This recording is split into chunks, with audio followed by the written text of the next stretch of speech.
Le sujet numéro 1 pour rivaliser au niveau français ou mondial avec des géants anglo-saxons, c'est l'excellence technologique. Entre Spotify, Apple Music et Deezer, non seulement on n'a pas honte, mais je crois qu'on a beaucoup de raisons d'être fiers. Bonjour, je suis Louis-Alexis de Gemini, j'ai 48 ans, je suis directeur général France de Deezer. Deezer, c'est la plateforme de streaming française qui fait face à des géants mondiaux et qui aujourd'hui réunit 53 millions de chansons, le flow, des podcasts. Bref, c'est la meilleure expérience musicale en streaming par abonnement et c'est made in France. Après avoir rêvé jeune d'être un banquier, j'ai réalisé que ce que j'aimais, c'était la télévision, la radio, la presse et la musique. J'ai donc débuté ma carrière professionnelle à Paris, d'abord dans la presse avec Thierry Ardisson, puis après j'ai rejoint M6 où pendant 10 ans, j'ai dirigé les programmes de musique et divertissement de la chaîne. J'ai aussi créé M6 Musique, la chaîne musicale. Après, j'ai été producteur chez Lagardère où j'ai dirigé les sociétés de production. Et enfin, j'ai été entrepreneur pendant 6 ans, producteur et réalisateur de télévision, et notamment en Chine et au Brésil où j'ai vendu des idées que j'avais développées. Et puis j'ai rejoint Deezer il y a 5 ans, après avoir proposé aux actionnaires d'ouvrir Deezer en Chine. Ça s'est pas fait, mais ils m'ont proposé de venir diriger la boîte en France et je suis très heureux d'être là depuis 5 ans maintenant. Deezer, c'est 600 personnes, mais que nos concurrents anglo-saxons sont 10 fois plus nombreux. Donc parfois, on nous compare à eux parce qu'on fait le même métier, mais c'est important de se rappeler qu'on n'a pas du tout les mêmes moyens et que c'est aussi pour ça qu'on a vraiment besoin d'être soutenu dans notre pays historique. Deezer vient d'intégrer une fonctionnalité qui est équivalente à celle de Shazam, ça s'appelle Songcatcher. Juste en dessous de la barre de recherche, vous pouvez appuyer sur une table bleue et tout simplement écouter le morceau que vous êtes en train d'écouter dans votre voiture ou le magasin dans lequel vous êtes. Et si on le reconnaît, il va être immédiatement identifié et vous allez pouvoir le rajouter à vos playlists.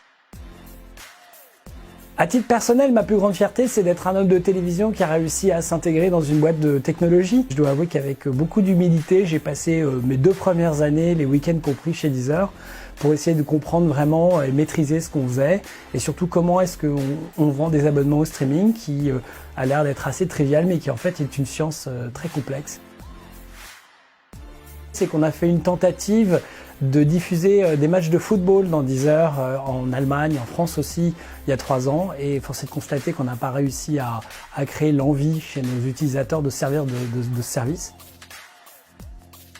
Le sujet numéro 1 pour rivaliser au niveau français ou mondial avec des géants anglo-saxons, c'est l'excellence technologique et l'excellence du produit lui-même. Entre Spotify, Apple Music et Deezer, non seulement on n'a pas honte, mais je crois qu'on a beaucoup de raisons d'être fiers. Maintenant, attaquer le monde comme nos concurrents peuvent le faire, ça requiert des moyens financiers que nous n'avons pas. C'est pas grave, on doit se concentrer sur des géographies sur lesquelles on pense qu'on sera les meilleurs. La France, le Brésil, l'Amérique latine, l'Allemagne, l'Angleterre et puis nouvellement le Moyen-Orient où Deezer vient de s'installer à Dubaï pour ouvrir une vingtaine de pays en langue arabe.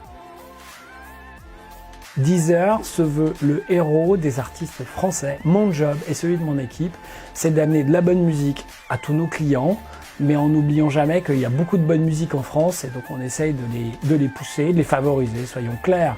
Par rapport à des gens qui font des playlists à New York ou à Cupertino, nous on les fait à Paris, on les fait aussi à Berlin, à Londres. Moi, pas ministre de la Culture, mais moi, travailler avec le ministre de la Culture. Deezer, qui est une boîte française, on a une sensibilité à ce que les artistes qui sont sur le streaming soient bien payés et soient notamment payés en fonction du nombre de gens qui les écoutent et pas uniquement en fonction du nombre de streams qu'ils génèrent. Donc j'ai cette discussion avec le ministre de la Culture et on a son soutien. Alors en ce moment, le mutant qui m'inspire, c'est un empereur romain qui vivait il y a 2000 ans. Il s'appelle Marc Aurèle. Je l'ai découvert il y a peu parce que je me passionne récemment pour la philosophie et notamment pour les stoïciens. Donc Marc Aurèle a écrit un petit bouquin qui s'appelle « Penser pour moi-même » et qui est en fait un peu le guide qu'il s'est construit pour s'aider à lui-même à être meilleur dans sa vie de tous les jours. C'est un mutant parce que d'être empereur de Rome et d'être un philosophe dans les années 100, ça me paraît dingue. Il y a une start-up qui est une grosse start-up du digital et de la musique dont je veux parler qui s'appelle Idol.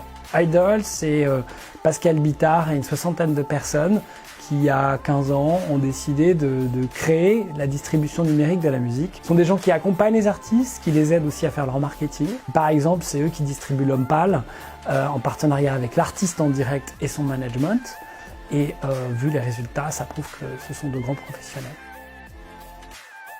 Un philosophe et aussi un intellectuel français qui s'appelle Gaspard Koenig, qui vient d'écrire un livre remarquable sur l'intelligence artificielle. Je trouve que cet homme est passionnant et intelligent, donc j'espère que vous pourrez l'inviter pour le découvrir. En tout cas, nous chez Deezer, on essaie de faire en sorte que l'intelligence artificielle ne fasse que recommander de la bonne musique et pas plus.